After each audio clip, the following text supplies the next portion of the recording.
lépp looy def te jullit mun ko na nga ci jiital jullit yi. ñaari maçon ñu ngi nii kii jullit la kii de jullit jox ko jullit mu am lu mu yóbbul njobootu jullit. lépp loo bëgg a jox keneen te jullit mun ko jox ko jullit bi nga gën a may lislaam doole. waaye léegi ñun de suñu école yi sax amul loolu. da ngay jur sa doom na yóbbu ko ci école labbe yi ñoo dàq jàngale yaa ngi xas sa diina. yóbbu ko ci privé catholique yi ndax ñoom ñoo gën a am yar kon da nga ne sa diina gi amul yar ah. fan yi am na benn école ci Sénégal école yooyu la nee na ku fay ñëwati bul muurooti ci biir réew moo xam ne jullit téeméer boo jël 95 yi ay jullit lañu.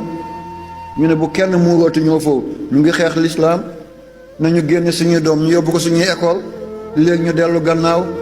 ñu ne bu benn jigéen tëj ay bouton ba yegg ci baatam kon nañu génne seen ween lañu bëgg a wax ci biir Sénégal fan yëpp ñu ngi ciy coow.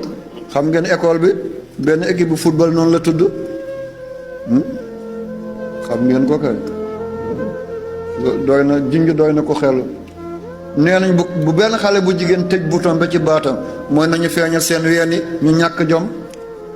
benn xale bu jigéen bu mu muurooti nañu bàyyi seen école yi ñu yóbbu suñu école yi. yàlla ne jullit la ngay dàq mu jëm àll dàq mu jëm kër.